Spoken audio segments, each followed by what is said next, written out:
días y bienvenidos a estos trabajos del Foro sobre Justicia Laboral y Derechos Humanos en el Tribunal Superior de Justicia de la Ciudad de México.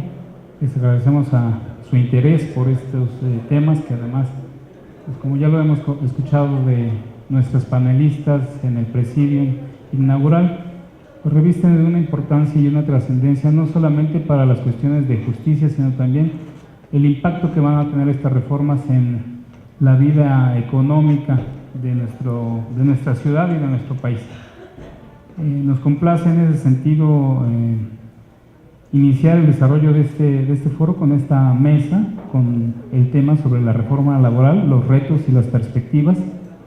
Nos acompaña para ese efecto el maestro Hugo Arturo Salvador Galván Rodríguez, de quien me permitiré leer una síntesis curricular.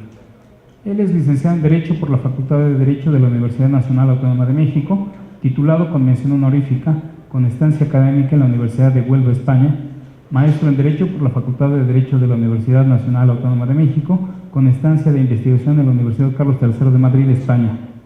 Actualmente se encuentra cursando el máster en Derechos Fundamentales impartido por la Universidad Carlos III de Madrid y desde septiembre de 2014 a la fecha se desempeña como visitador adjunto de apoyo de investigación adscrito a la Quinta Visitaduría General de la Comisión de Derechos Humanos del Distrito Federal, quien es el área correspondiente en nuestro órgano de protección de derechos humanos de la capital, que analiza y investiga las violaciones a posibles derechos humanos laborales.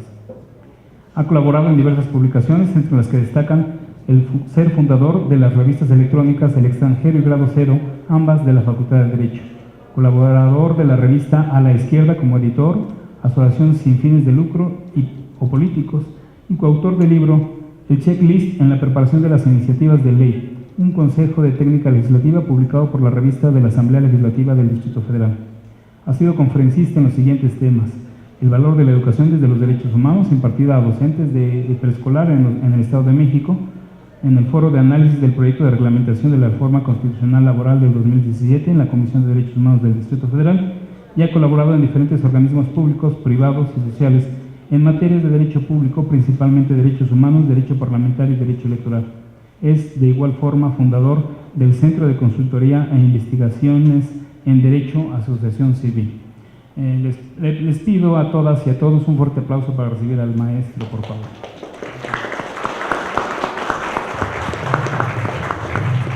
El desarrollo de nuestra conferencia tendrá una exposición. Para esto contamos aproximadamente con 40 minutos, de 30 a 40 minutos de nuestro expositor para abordar este tema, y mis compañeros de la Dirección Ejecutiva de Orientación Ciudadana y Derechos Humanos repartirán a mano alzada un formulario de preguntas para que hagan sus presentaciones a esta mesa y poder leer al final, en el cierre de preguntas y respuestas, a nuestro ponente las inquietudes que todas y todos ustedes tengan. En ese sentido, sin más preámbulos, cedemos el uso de la palabra a nuestro ponente. Gracias. Hola, buenos días a todos y a todas. Bueno, sin duda me parece importante estar el día de hoy aquí en el tribunal, dada la importancia de lo que implican las nuevas reformas en materia laboral. Hasta antes del año 2016, prácticamente los órganos jurisdiccionales no conocían, salvo en el recurso de alzada del amparo, no conocían cuestiones o controversias en materia laboral. Es importante decir que el derecho del trabajo se le debe dar la importancia, ¿no?, para una sociedad como la mexicana. Desafortunadamente, desde las reformas de 2006 hasta la fecha, se han dado reformas, principalmente la reforma de 2012, con tintes totalmente patronales, ¿no? Esa es una realidad.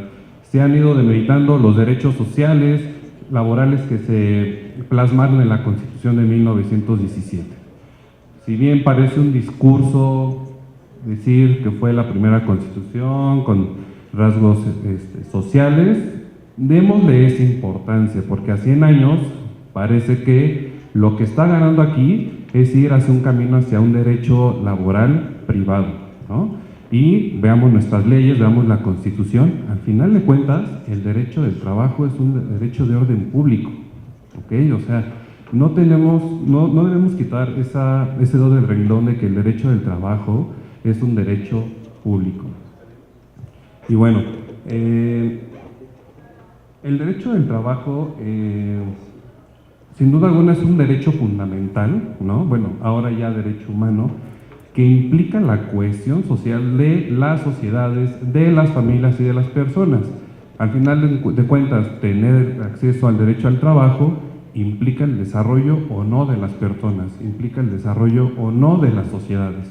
Es por eso la importancia, y además en un país donde tenemos una gran mano de obra activamente, somos un país que cada vez se profesionaliza más, pero estamos frente a un mercado, la palabra es muy válida, estamos frente a un mercado precario.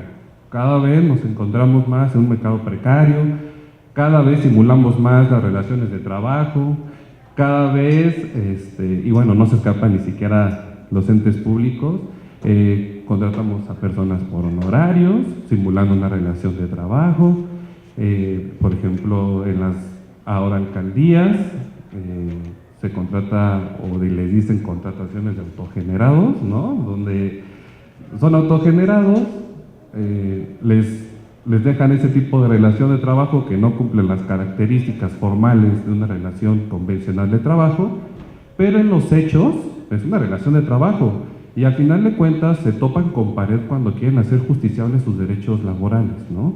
Entonces, estamos en una sociedad que, a pesar de tener una ley del trabajo hasta cierto punto muy rica, en los hechos estamos materialmente ante una precariedad laboral. Hablar de la reforma laboral, considero, no solo es enfocarnos a la reforma constitucional publicada en el 2017.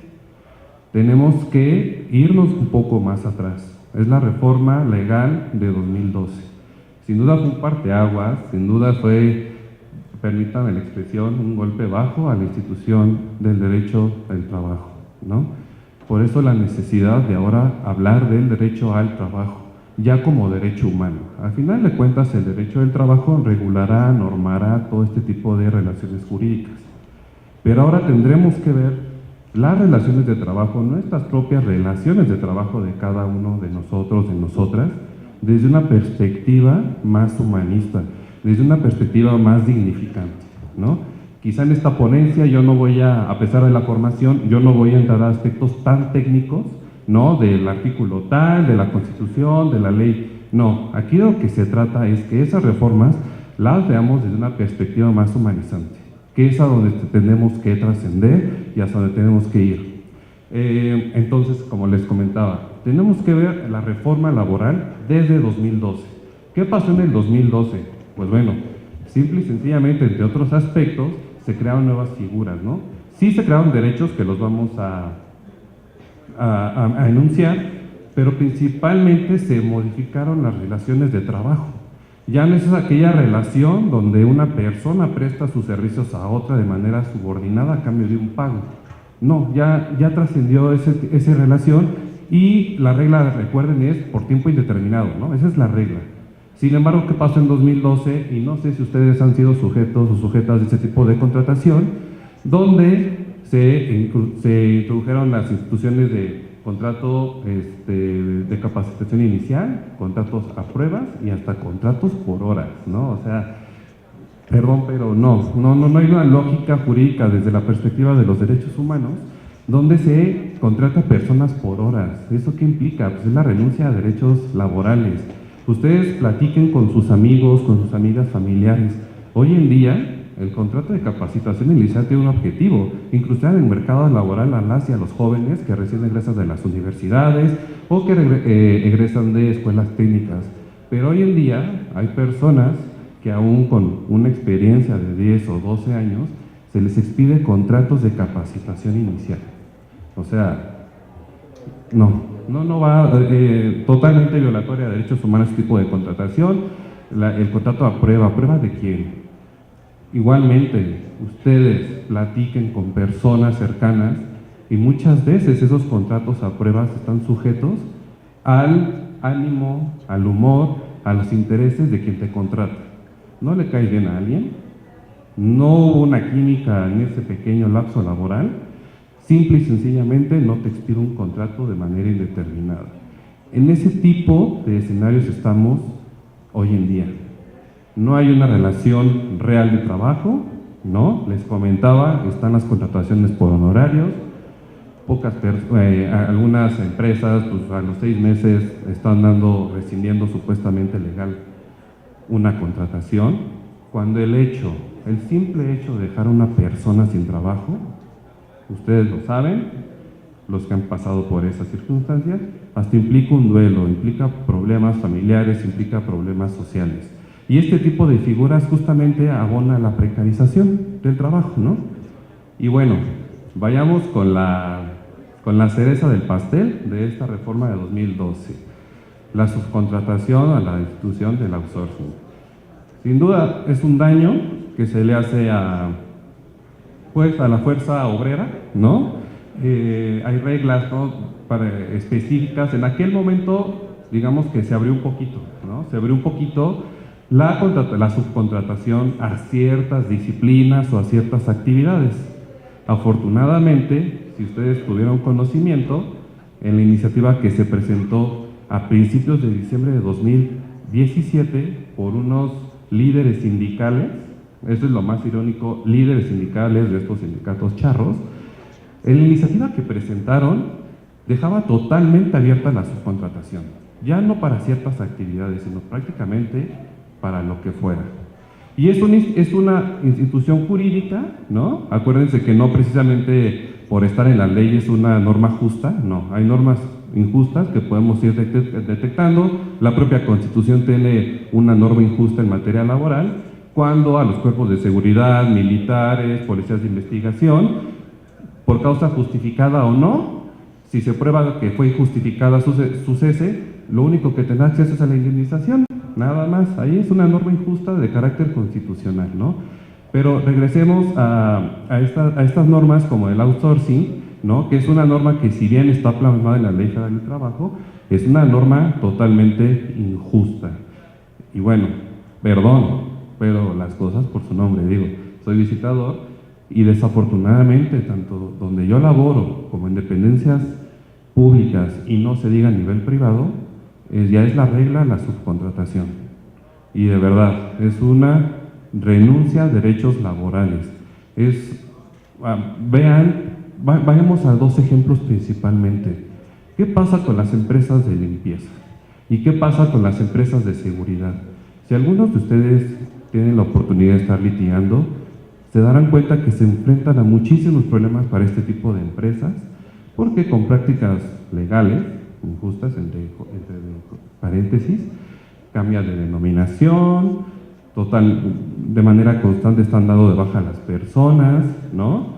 Digo, se agradece su parte social, veamos hasta qué grado de que la mayoría de ellas incluyen en el mercado laboral a personas adultas mayores, pero ¿a costa de qué? O sea, yo ahí sí les preguntaría que ese tipo de contratación, ¿no? Del outsourcing, véanlos en el metro, los que hemos tenido oportunidad de viajar en el metro, en las instituciones públicas o en algunas otras oficinas, ¿en qué condiciones laboran esas personas?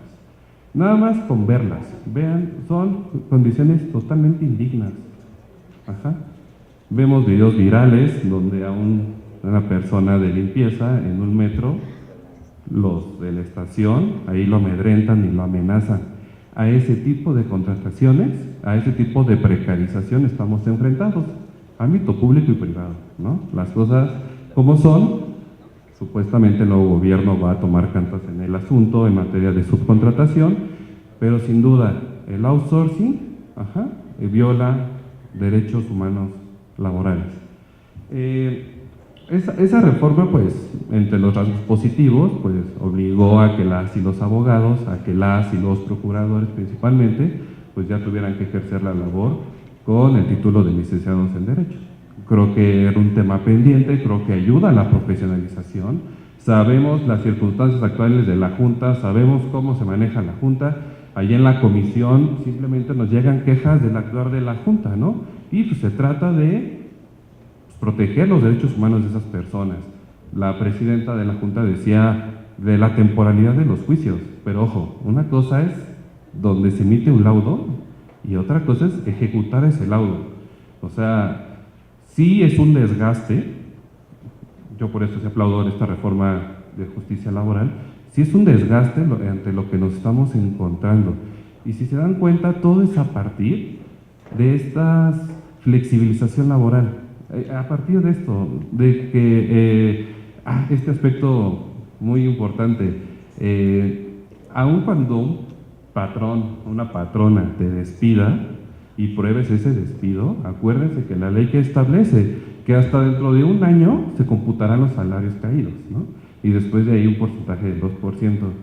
O sea, sí, otra norma totalmente legal, pero injusta. Ahora resulta que la carga, cuando tu patrón te despidió, aún tienes que asumir la carga de que los salarios vencidos después de los 12 meses sea una reducción, sea un porcentaje mucho menor, a pesar de que tú sufriste el despido.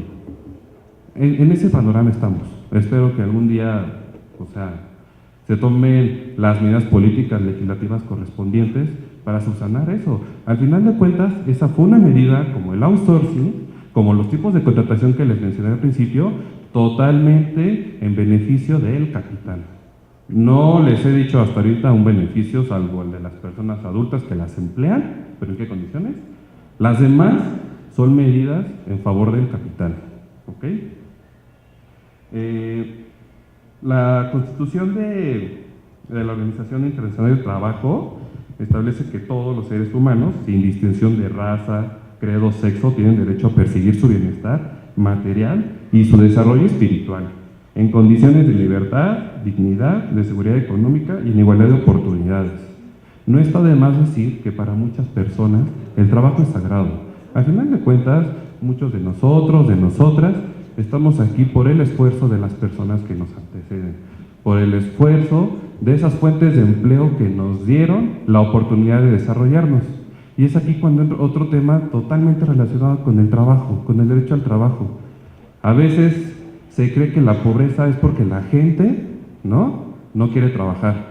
Perdón, hay sociedades pobres porque los factores de poder, los factores económicos no crean las condiciones necesarias para que esa población, esa comunidad o esa sociedad desarrolle progresivamente sus habilidades y a cambio desarrolle sus potencialidades familiares, económicas y personales. ¿Ok? Esa es la importancia del derecho al trabajo.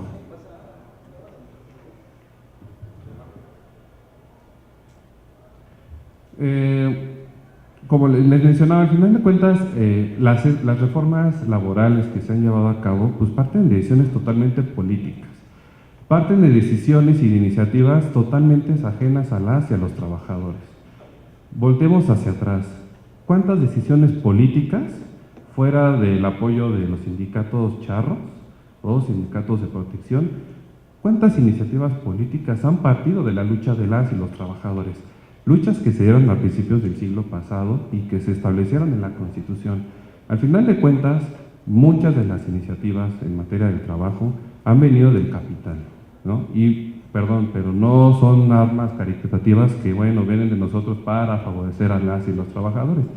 El discurso político, si ustedes se remiten a la reforma de 2012, van a ver la palabra productividad, productividad, productividad, productividad, hasta el cansancio.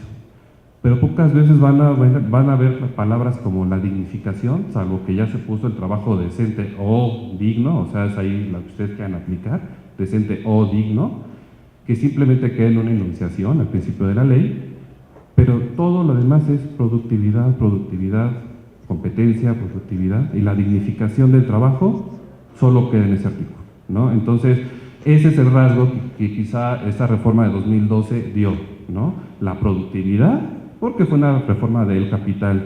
Sí se rescataron aspectos como generar mejores condiciones para las personas con discapacidad, por ejemplo, para que en cierto número, en cierto trabajo con cierto número, haya esa accesibilidad. Perdón, los derechos humanos no es para cierto número, y a partir de cierto número se aplican. Los derechos humanos es para todas y para todos, y así en el centro laboral, más pequeño, se deben de garantizar las mejores condiciones de trabajo.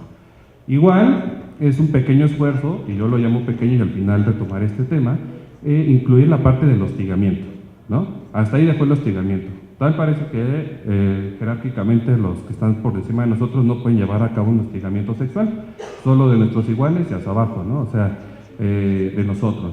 Entonces, son términos, yo pienso, digo, salvo que no sea así, que fueron términos que se incluyeron simplemente porque sí, ¿no?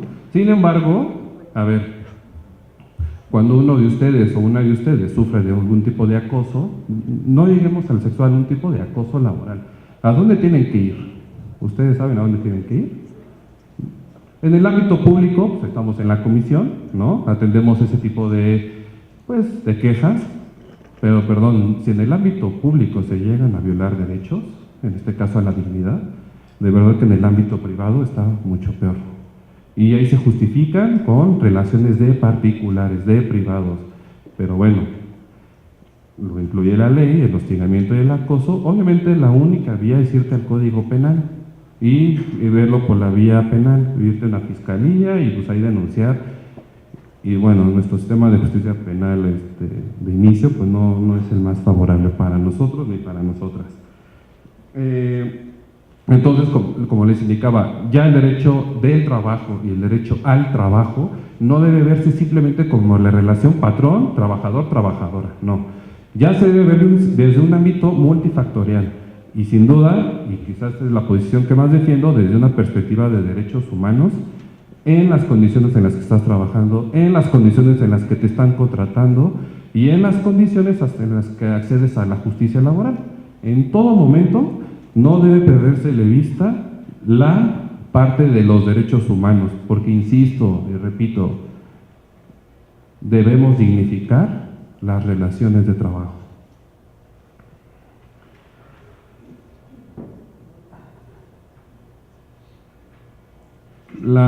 Está de más decir que, por ejemplo, el artículo 123, desde su inicio, ha sufrido más de 25 reformas, ¿no? Sin embargo, esta de la reforma de 2016, que se publicó en 2017, perdón, y que inició en 2016, obviamente sí fue un parteaguas y yo considero para toda la vida de la Constitución, ¿no? Bueno, están las partes de las reformas energéticas, todo este rollo que nos metieron de las reformas energéticas, pero en el ámbito social del trabajo ha sido la reforma más importante, ¿no? Yo considero que hay aspectos genuinamente benéficos para las y los trabajadores. Y yo ahí, por ejemplo, no pienso que fue por buena onda del gobierno, sino que hubo factores externos que ayudaron a que se diera esa reforma constitucional. Recordemos que nuestra Constitución de 1917 y sus posibles reformas establecieron más que derechos, ojo, más que derechos humanos, principios laborales. Principios laborales como las jornadas máximas, principios laborales como la estabilidad en el empleo, principios laborales como la protección de las mujeres que estén en situación de embarazo, principios laborales como el pago de un salario, que ahí viene la parte de las comillas, suficiente y remunerador. Ese es otro gran debate. Contamos con un salario suficiente y remunerador, pero a partir del salario es como se logran muchísimas metas en nuestra vida personal y familiar.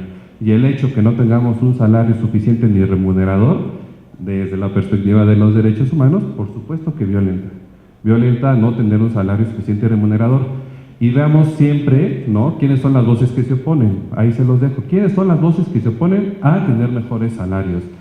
De verdad, yo que fui a un curso aquí en Costa Rica, cuando ya el salario mínimo al mes son 11,500 pesos en Costa Rica, pues como que estamos un poquito mal acá en México, solo un poquito, y creo que tendríamos que encauzar también las decisiones políticas en ese sentido.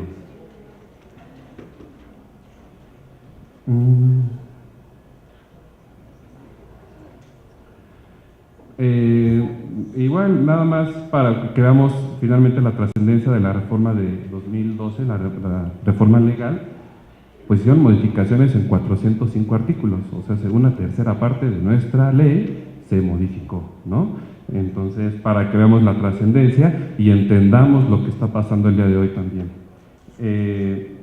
nada más a manera de denunciarles, esa reforma, entre otros aspectos, incluyó la contratación por periodos de prueba, capacitación inicial, por temporada, por hora. Se incluyó el concepto de trabajo decente o digno, pero insisto, ¿de qué sirve que tú incluyas ese concepto si no hay manera de adjetivizarlo? No existe. ¿Qué pasa si tú te quejas de acoso o hostigamiento sexual? Laboral, en el ámbito laboral. Porque esa es una característica. No es lo mismo que te dé en la calle algún individuo o alguna persona que te acose de manera sexual, que se dé en tu centro de trabajo, porque resulta que en el centro de trabajo es de manera constante, ¿no? Luego en la calle puede ser de manera circunstancial, pero en los centros de trabajo son de manera constante. Sí está bien la parte sustantiva de esta disposición, pero ¿cómo la adjetivizamos? Ya decíamos de la precariedad que se empezó a dar con la subcontratación, el outsourcing, ¿no? Y que es algo que adolece en instituciones públicas y privadas. Lo que les decía del despido, pues el pobre despido, ¿no? O sea, al patrón con este cálculo de los salarios caídos, pues le convenía despedir a las personas, ¿no? Pues es un despido barato, obviamente que atenta contra la historia en el empleo.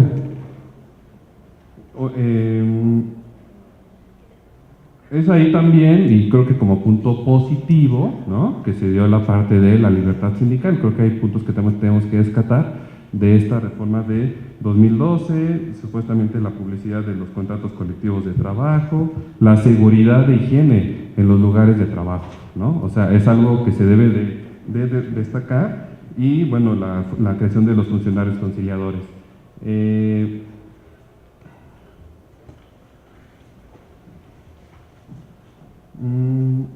Y bueno, en términos generales, insisto, no debemos dejar de lado esta reforma legal de 2012. Sin embargo, para lo que estamos aquí, para platicar un poco, insisto, desde la perspectiva de los derechos humanos, es de la reforma constitucional publicada en febrero de 2017. Cuando veíamos el tema de retos y perspectivas, no hay mucho que decir, ¿no? ¿Por qué? Porque no tenemos un documento base. Hoy en día, como decía la presidenta, hoy en día no tenemos un documento base, lo hubo, pero hoy en día no tenemos un documento base que nos diga, miren, el proceso laboral, el procedimiento laboral será así, y así, los jueces laborales tendrán estas características. No, el día de hoy, al final de cuentas, es un área de oportunidad. Sin embargo, ya decíamos este tiempo fatal, al 15 de diciembre, yo creo que una legislación secundaria en materia de justicia laboral necesariamente requiere de muchísimos foros, de la participación de académicos, de académicas, de líderes trabajadores, comisiones de derechos humanos, del propio gobierno. Sin embargo, pues no veo que se vaya a dar en ese sentido. Entonces, la reforma de 2017, denominada Reforma de Justicia Laboral, espérenme, que ya me perdí. La reforma de 2017 llamada de justicia laboral, creo que, o yo considero, salvo que ustedes no compartan mi punto, también se vale, que ha sido la reforma, como les mencioné, más importante en materia del trabajo de los 100 años de vida de la Constitución, y coincidió, ¿no? Prácticamente la publicación de esa reforma con el 100 aniversario de la Constitución Política de los Estados Unidos Mexicanos, y yo creo que eso es una reforma de trascendencia. Y en términos generales, ¿esa reforma qué incluyó? Bueno, la justicia laboral. Ahora todos los conflictos laborales se van a dirimir y se van a resolver en juzgados laborales. Ya se le quita esa competencia al Ejecutivo Federal y al Ejecutivo de las entidades federativas, al Ejecutivo local. Se supone que dichos órganos deberán actuar bajo los principios de legalidad, imparcialidad, transparencia, autonomía e independencia. Desaparece en el ámbito privado esta relación tripartita, ¿no? Representante de los obreros, de los trabajadores. Pues, al final de cuentas, todo el mundo tenemos una postura. En mi caso, quizá, pues, el estudio más de lo que yo he estudiado, lo que he leído más recientemente, es que, al final de cuentas, ¿quiénes eran los representantes de las y los trabajadores? al momento de resolver los laudos, quiénes eran, de dónde provenían esas personas, ¿no? Que al final de cuentas es un factor que debemos que considerar, pero bueno, ahora con la reforma ya no existirán estos factores. Otro tema sin duda muy importante y aclaro, es a título personal, yo creo que sí fue necesario dadas las condiciones que se generan en nuestro derecho, pero creo que hubo una deficiencia en la técnica legislativa constitucional al prácticamente poner todos los rasgos de la conciliación en un texto constitucional. Más bien, ahí considero, ¿no? Salvo su mejor opinión, que en la ley secundaria se tendría que desarrollar con más claridad esta etapa o la introducción de la conciliación obligatoria antes de acudir a un procedimiento jurisdiccional laboral. Entonces digo, ese es un comentario muy personal y alguien podrá diferir conmigo, no hay ningún problema. Y se supone que la conciliación laboral deberá ser llevada a cabo por centros de conciliación tanto a nivel federal, ¿no? Para las ramas que todavía van a pertenecer al ámbito federal, como de las diferentes entidades a nivel local, ¿no? En este caso de la Ciudad de México es necesario crear esos centros de conciliación, ¿no? Porque se establece que antes de ir a la instancia jurisdiccional se tiene que acudir a este tipo de organismos y se supone que son organismos de naturaleza descentralizada. Hay quizás otro tema, hasta qué grado conviene que sean descentralizados, porque al final este organismo va a seguir dependiendo del Ejecutivo, ¿no? Del Ejecutivo, y ahí viene la otra parte en donde la elección de esta persona, ¿no? Será por el Senado a nivel federal. Acá se generará el mecanismo, supongo que va a ser por decisión del Congreso de la Ciudad de México, pero esa propuesta del Ejecutivo federal, o en este caso del Ejecutivo local. Ahí quizá la pregunta, si bien se establece como candados que no pueden acceder personas que pertenezcan a algún partido político, que se hayan postulado para un cargo público, ¿qué va a pasar si estamos en cualquier estado o en la Ciudad de México? Hay personas que se proponen que son afines a ciertas corporaciones o ciertos organismos patronales. ¿Qué va a pasar? ¿Se va a garantizar una verdadera conciliación? ¿Se van a valorar de verdad los derechos de las personas trabajadoras?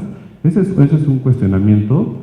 Yo esperaría que se garantizara la independencia de este tipo de titulares, ¿no? ¿Por qué? Porque al final de cuentas volvemos al mismo discurso. Están en juego los derechos laborales de las y los trabajadores, no del patrón, no, de las y los trabajadores. Al final de cuentas, seguimos actualmente en una desventaja. El capital sigue por encima de los intereses de las y los trabajadores. Y en la conciliación, insisto, afortunadamente no pasó esa iniciativa de ley que les comentaba de finales de 2017, afortunadamente no pasó, pero de verdad, o sea, era prácticamente un mini juicio sumario donde podrías ver todos los elementos probatorios que tenía el trabajador y la trabajadora. Imagínense si no concilian y llegan al proceso laboral, ¿quién iba a tener la ventaja de desacreditar el dicho o el hecho de o el trabajador? Y bueno, esa reforma constitucional del año 2017 también abonó, y eso coincide afortunadamente ya con la ratificación del convenio 98, ¿no? Sobre la parte del registro de los sindicatos, la parte en este organismo que les mencionaba de conciliación en el ámbito federal, es ahí donde se va a dar el registro de los sindicatos y de los contratos colectivos de trabajo. Se da un paso muy importante en la democracia sindical. Yo apenas leí un documento donde prácticamente más del 90% de los sindicatos que derivan de un contrato colectivo de trabajo de protección, la mayoría de los sindicatos son sindicatos de protección. Entonces, ¿por qué? Porque hay una simulación, ese derecho tan valioso como es el derecho a la sindicación, a la asociación y a la defensa común de los derechos laborales, no se estaba entendiendo ni se está entendiendo actualmente, ¿no? En las diferentes empresas, en las diferentes instituciones. Son contratos de protección patronal donde el trabajador pues simplemente figura con sus cuotas sindicales y con su presencia. Ahora se estima que debe existir la democracia sindical, que se deben dar votaciones libres, auténticas. Yo ahí, por ejemplo, no sé, me causó mucho ruido la votación que se hizo apenas en Pemex, ¿no? O sea, se supone, ¿no? Formalmente fueron unas votaciones libres, pero no se consideran todos aquellos factores que están alrededor de estas votaciones. Factores de coerción, factores de amenaza, que le quita esta libre voluntad. Entonces, se tendrían que generar mejores mecanismos para que ese ejercicio del derecho a votar para la celebración de un contrato, ¿no? Para saber qué sindicato nos va a representar, sea de manera genuina. El voto, obviamente, deberá ser libre, personal y en secreto. Bueno, ahora sí, para la negociación de los contratos colectivos de trabajo se incluirá la representación del sindicato y se tendrá certeza, ¿no?, de la firma y registro y depósito del mismo. Y deberá de haber una participación real de las y los trabajadores. Muchas veces, entiendo que en la práctica, pues el contrato se daba, ya estaba, lo firmaban la dirigencia sindical, que ahora ya se va a poder elegir una dirigencia sindical de manera efectiva, y se negociaba, ¿no?, entre la dirigencia y el patrón, y ahí es donde vienen estos contratos de protección y los sindicatos de protección, y donde quedan los derechos, donde queda la progresividad de derechos laborales.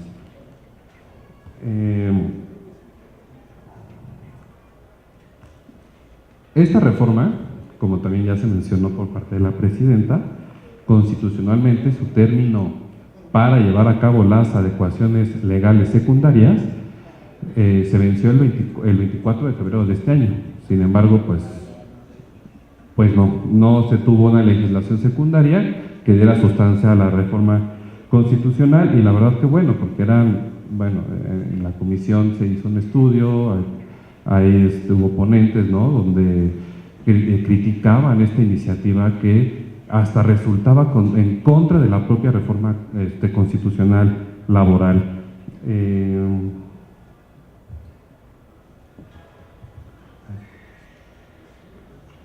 Y bueno, esto, insisto, estamos ante un terreno donde necesitamos saber más materia para ver qué se debe hacer, qué no se debe hacer. Sí debemos partir, que debe haberse una discusión frontal, una discusión profunda de cómo debe estar la legislación secundaria para la parte de los centros de conciliación y principalmente cómo va a ser el proceso legislativo, el procedimiento laboral. Entonces, a manera de retos que se deben de tener derivado de esta reforma de justicia laboral, lo primero, pues que se lleven a cabo las reformas, ¿no? O sea, es lo primero, que ya haya voluntad política y acuerdos, consenso, con conocimiento para llevar a cabo las reformas secundarias. Y que el juicio laboral, pues, garantice celeridad, certeza y seguridad jurídica, y de manera arriesgada, y ojo, a título personal, de verdad, ver mecanismos para no dejar en la total indefinición a la parte trabajadora, ¿no? A final de cuentas, la parte patronal tiene los recursos económicos para su defensa. ¿Qué va a pasar? ¿Se va a crear alguna defensoría pública? Las procuradurías pasarán a ser la defensoría pública, pero dependiendo de quién, del Ejecutivo todavía. ¿Por qué? Porque será necesario tener defensorías públicas, ¿no? Así pues vas en contra del coyotaje, de muchísimas prácticas no legales, y al final de cuentas muchos de las y los trabajadores no tienen el acceso a un abogado o a una abogada. Entonces, ¿qué pasará con la defensoría pública en materia del trabajo? Lo que se ha insistido, los espacios físicos ya se tienen, no se tienen, se consideran, el presupuesto ya se tendrá, no se tendrá. Es muy importante la capacitación para nuevos impartidores de justicia laboral, pero es más importante los mecanismos que se deben de establecer para saber quiénes serán las y los juzgadores. Partamos de que deben ser personas que tengan conocimiento en materia del trabajo. Perdón, pero fuera amiguismo, nepotismo, de bueno, pues ahí te tengo un juzgado laboral, ¿lo quieres? Pues órale, va. No, debemos tomar en serio esta materia de derecho al trabajo, se deben garantizar mecanismos para que los impartidores de justicia de verdad tengan conocimiento en la materia. Obviamente la capacitación constante de las y los jueces. También tenemos que pensar en las personas que se van a ir en algún momento dado.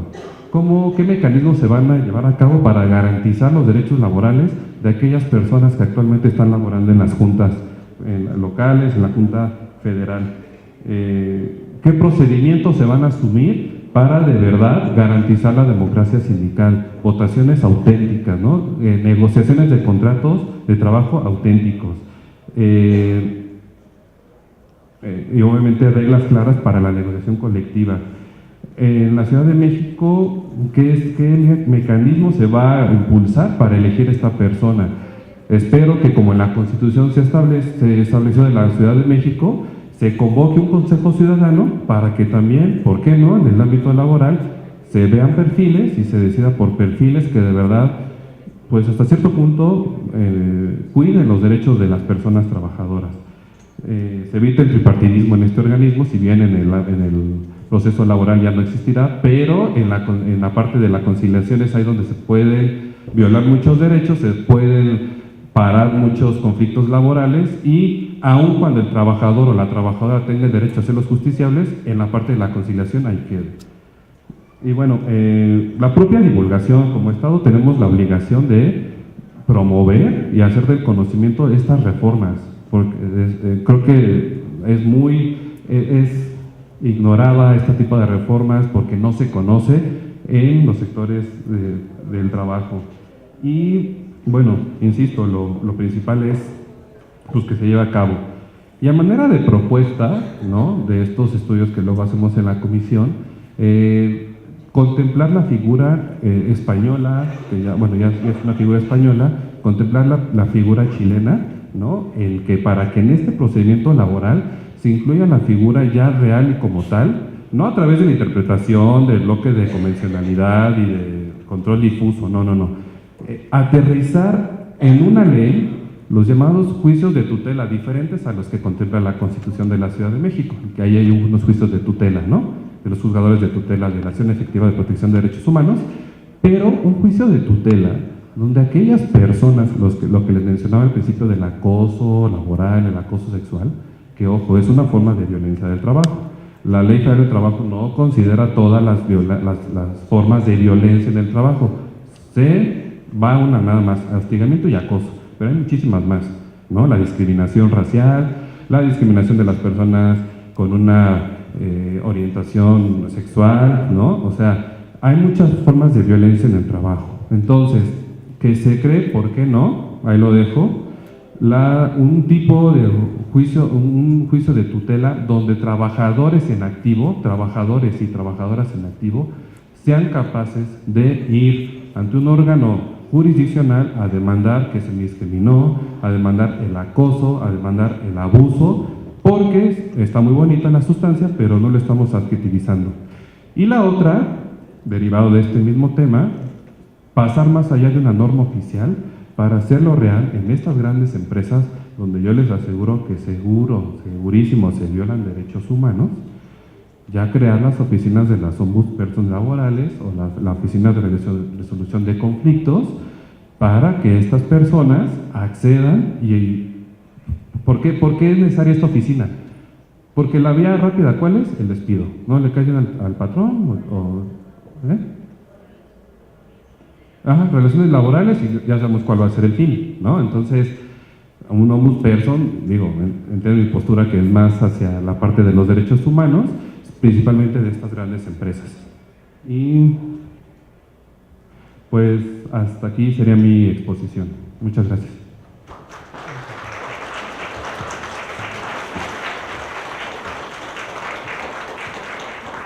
Muchas gracias. Fue evidentemente una exposición muy sintética porque hay muchísimos temas que abordar. De hecho, sus preguntas dan cuenta de la inquietud que existe respecto a muchísimos tópicos derivados de la reforma.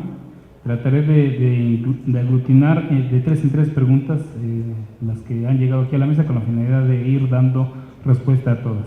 La primera de ellas nos dice el licenciado Oscar Portocarrero Mena, del Mundo del Derecho: ¿por qué motivo considera que el derecho laboral es un derecho público cuando por excelencia es considerado como un derecho social? La siguiente: ¿qué medidas o recomendaciones se han efectuado acerca de las personas morales, ya que cuando el patrón físico niegue la relación laboral, recae la condena en la persona moral, lo que da como consecuencia el cambio de razón social y hace imposible la ejecución del laudo. ¿Por qué no se condena a la persona física? Existe un proteccionismo al patrón. Y la siguiente de este bloque es que opina que en México el procedimiento ordinario laboral se lleva aproximadamente 4 años y en países de Sudamérica como Chile se demanda en 70 o 90 días y en Venezuela en 6 meses. A ver, la pregunta de Oscar, sí, coincido, sí, me vi por, indiqué que era un derecho público, sí, efectivamente es un derecho social, que parece que está transitando a ser un derecho privado, ¿no? Y debemos nosotros de seguirle manteniendo la naturaleza de un derecho social.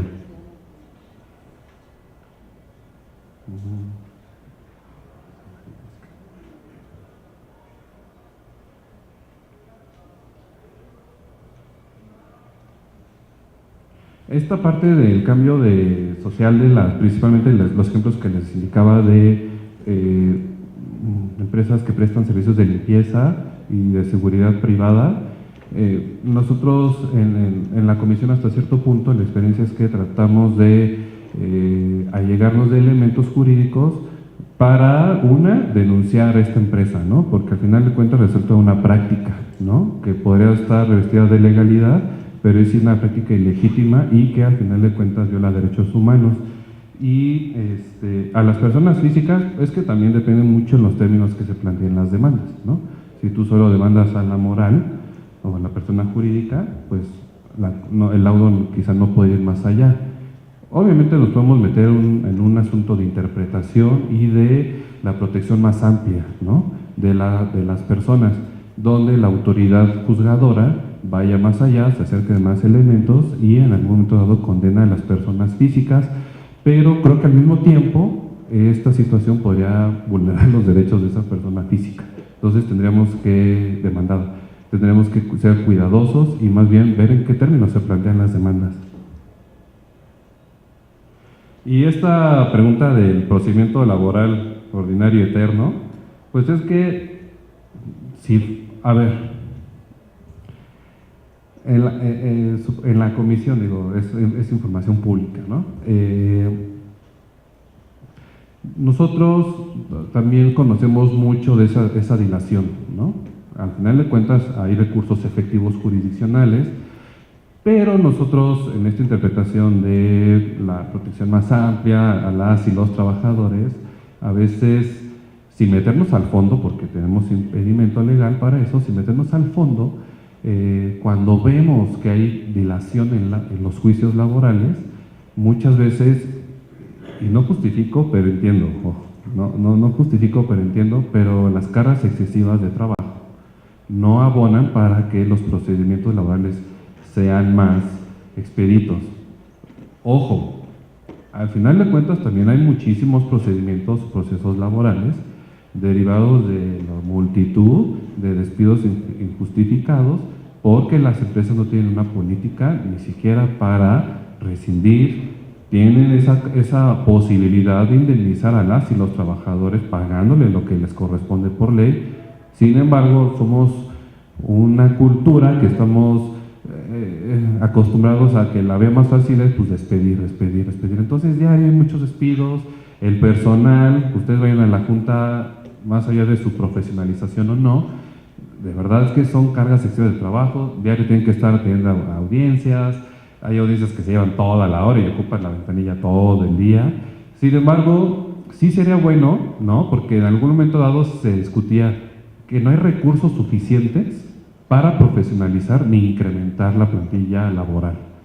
Ojo, en materia de derechos humanos hay un principio que se llama la máxima aplicación de recursos y no se puede ver solo desde el ámbito legal. Esta parte de legalidad va revestida de derechos humanos, por tanto, debe haber la máxima disponibilidad de recursos para acceder a una justicia efectiva y lo más importante, una justicia pronta, ¿no? Porque de verdad hay hasta personas que fallecen en el procedimiento laboral y luego aparte le toca a quien hereda esos derechos echar otro juicio. Entonces, Más bien aquí es un asunto de voluntad política, de eficientar los recursos y de profesionalizar. Yo espero que el nuevo proceso laboral pues acorte esos tiempos de partición de justicia. Gracias.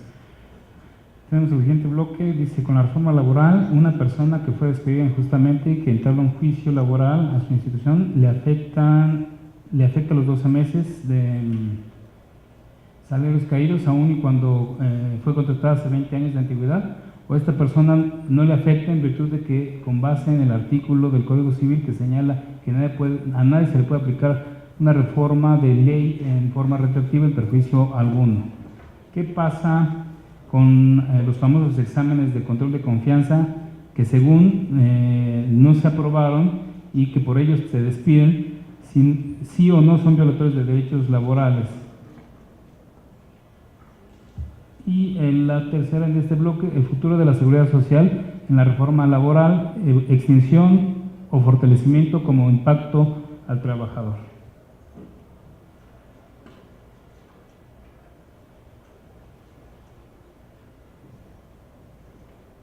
Bueno, la parte que es parte de estas reformas que hemos venido comentando, la reforma de la década pasada en materia de seguridad social, pues obviamente fue un atentado contra derechos, ¿no?, sociales y laborales.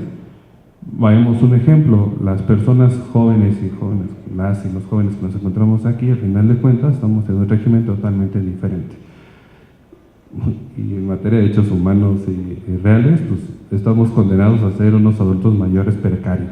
De una vez mentalícense, o si no vayan ahorrando, precisamente producto de estas reformas que precarizan, ¿no?, y que le quitan muchas de las cargas a la parte del capital, ¿no? Entonces, somos personas que viviremos una vejez precaria, ¿no?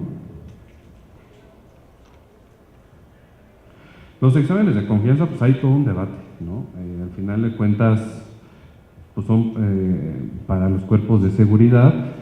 Yo más bien iría modificar, ¿no? Si bien no pasas un examen de confianza, yo creo que lo conducente sería persona que no acredita esos exámenes de confianza, no darlo de baja de la institución y crear mecanismos de capacitación, crear mecanismos en los cuales con posterioridad se le puede aplicar nuevamente este examen. Hay que ver para qué funciones son esos exámenes de confianza y hay que ver si estas personas en un discurso protector de derechos humanos se les podría colocar en otras áreas, ¿no?, de ciertas corporaciones, pero no podemos estar a que es que de verdad también ahí en la comisión vemos lo de los policías, ¿no? O sea, ¿cuál es una forma un poco legal de deshacerte de policía? Pues casualmente no realizan el examen de confianza, sí hay recursos para ir en contra de ese examen, pero al final de cuentas basta, por ejemplo, que el Consejo de Honor y Justicia dice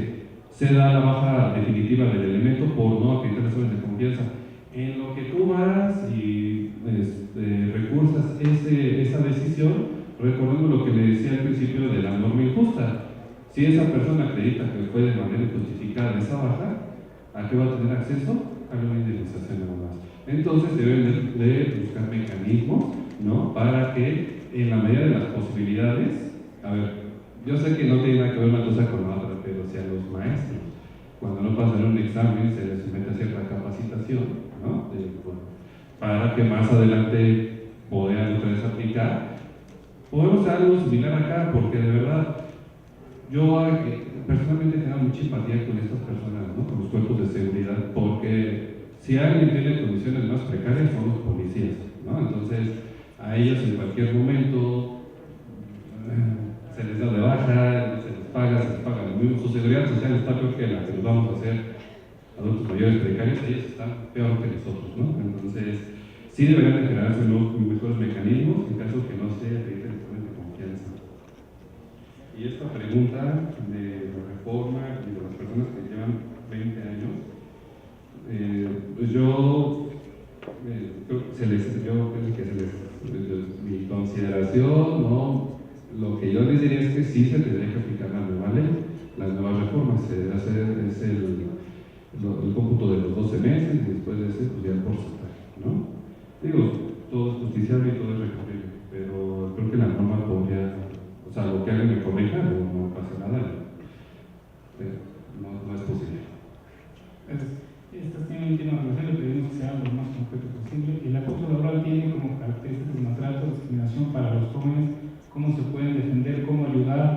tomen conciencia de que están siendo acosados.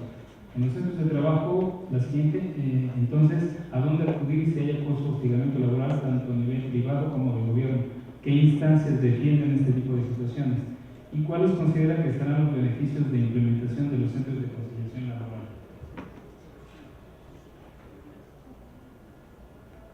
A ver, el acoso laboral, aquí lo indica esta María del Carmen, características del maltrato, discriminación. Bueno, maltrato es otra forma de violencia, discriminación es otra forma de violencia y el acoso es otra forma de violencia. O sea, son tres ahí conductas. Y ¿cómo se pueden defender los jóvenes? Insisto, en el ámbito privado no hay forma. O sea, no hay una forma eficaz, salvo que vayas al jurídico, y el jurídico ya sabemos de quién depende, no hay forma de defender ese tipo. Desafortunadamente terminan en renuncias, ¿no? O despidos. Entonces, por eso mismo deberían de crearse estas oficinas, es un sueño, ¿no?, de ambos personas laboral, donde se diriman ese tipo de conflictos, y en su caso, pues vámonos a denunciar, ni modo, ¿no? Ahí hay discriminación. El problema es que las fiscalías, para probar la discriminación en virtud de una relación de trabajo, es complicadísimo. Que yo sepa, no hay una persona en el reclusorio por haber discriminado el producto de la relación de trabajo. Lo mismo para esta pregunta del acoso laboral y sexual. En el gobierno, pues pueden ir aquí con nosotros a la comisión, ¿no?, a atender ese tipo de situaciones de acoso. Y insisto, en el ámbito privado, hoy en día, para los que se quieran aventar hasta un juicio de carácter civil por daño o el ámbito penal, no hay instancias. Y los beneficios de los centros de conciliación laboral, pues dependiendo, ¿no? Quizá aquí el problema es cuando hay personas que tengan, ¿verdad?, generados derechos laborales que en una conciliación no vayan a ser respetados. Como puede haber situaciones donde este sueño de sumario de base rápido de la resolución del conflicto ayude a, pues, no caer en ese proceso, esperemos que no sea tortuoso ni tardado, laboral, sino que en la conciliación de una vez por todas se llega a un acuerdo que beneficie de verdad al trabajador, al patrón siempre lo van a beneficiar, al trabajador, y si no, pues que se pase al proceso laboral ordinario que se vaya a establecer. Pero lo benéfico es que quizá pueda, de manera rápida y con voluntad justamente del patrón, y atendiendo a los derechos de los trabajadores y las trabajadoras, de manera rápida resolver este conflicto laboral. ¿Cuál sería su propuesta para evitar el nepotismo y corrupción en los nuevos juzgados laborales? ¿Cómo materializar los derechos humanos y no son capaces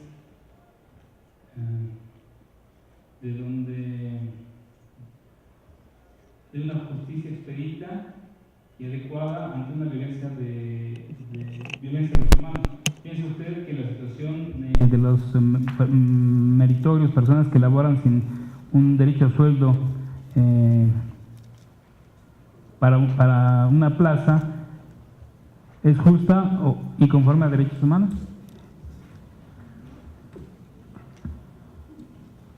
Pues la propuesta para evitar nepotismo y corrupción, pues no sé, deberemos invitar a universidades y que las mismas garanticen que sea un proceso de selección con base en conocimientos, no con base en el amiguismo o en los años de relación de amistad. O sea, es la única forma, instancias totalmente ajenas, porque, bueno, casi estoy seguro que va a pasar lo primero, que el nepotismo y el amiguismo, más que personas profesionales. Entonces, invitar instancias fuera del Poder Judicial, obviamente con la participación del Poder Judicial, pero como observadores o instancias que de verdad generen un mecanismo que esas personas que van a juzgar tienen los conocimientos necesarios.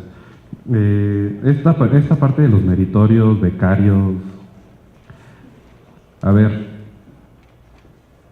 yo creo que sí hay una violación, ¿no? O sea, digo, no es que todo lo quiera relacionar con el trabajo, pero al final de cuentas, el hecho que tú le prestes un servicio y esa persona se beneficie, ya es un trabajo, ¿no? No por eso los médicos residentes han ganado estas batallas, ¿no? O sea, ya los médicos residentes podría aparecer una especialización, un estudio simplemente que están adquiriendo una especialidad en tales hospitales. Al final de cuentas ya se les reconoce una relación de trabajo a las y los médicos residentes. Y esta figura del becario, del meritorio, yo creo que deberían de desaparecer, ¿no? Al final de cuentas, volvemos a lo mismo, crear mecanismos de inserción, por ejemplo, en el Poder Judicial, donde hasta cierto punto Es que es un tema muy complicado porque sí, o sea, sí, la regla sería que sí se les deben reconocer derechos, pero estamos sujetos a muchísimos factores, pero yo creo que deberían de desaparecer esas figuras del meritorio. Yo no sé dónde existe esa figura del meritorio legalmente, nunca había visto, pero deberían desaparecer, o el becario, ¿no? Dice que le hace la chamba al que gana. Sí, debería de desaparecer ese tipo de figuras. Y meritorios, propuesta.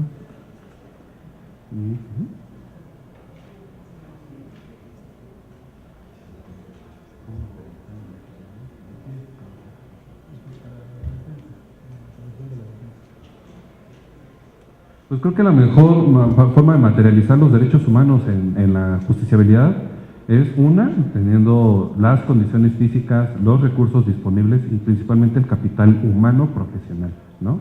Al final de cuentas en las juntas, no voy a mencionar ni qué nombres ni cómo, pero hay muchísimos vicios del personal de las juntas que no contribuye para nada y en muchas veces es en detrimento de las y los trabajadores esos vicios. La mayoría de las veces se les, digo, si hay algún patrón aquí, pues, perdón, pero se les beneficia a las y los patrones, ¿no? El actuar del personal de la Junta y el discurso, al final de cuentas, ¿cómo se materializan? Ojo, artículo primero, todas las autoridades en el ámbito de sus facultades, ¿no? Independientemente del nivel de gobierno, están obligadas a observar la aplicación o que todas las personas gocen de los derechos humanos, ¿no? A nivel federal, a nivel local, y afortunadamente la propia Corte Interamericana ya se pronunció en materia laboral, ¿no? Entonces ya tenemos otro parámetro a nivel internacional, sistema interamericano, y espero que próximamente va a salir una sentencia en cuestión de pensiones contra Perú. Yo esperemos que sí se condene al Estado peruano para tener más parámetros, ¿no? Internacionales de aplicación. Entonces la materialización es a través de ya no solo la legalidad, sino también la parte de los derechos humanos. Muchas gracias por la participación del maestro Hugo Arturo Galván Rodríguez, a quien solicito un fuerte aplauso para despedir. Gracias. Su ponencia. Muchas gracias.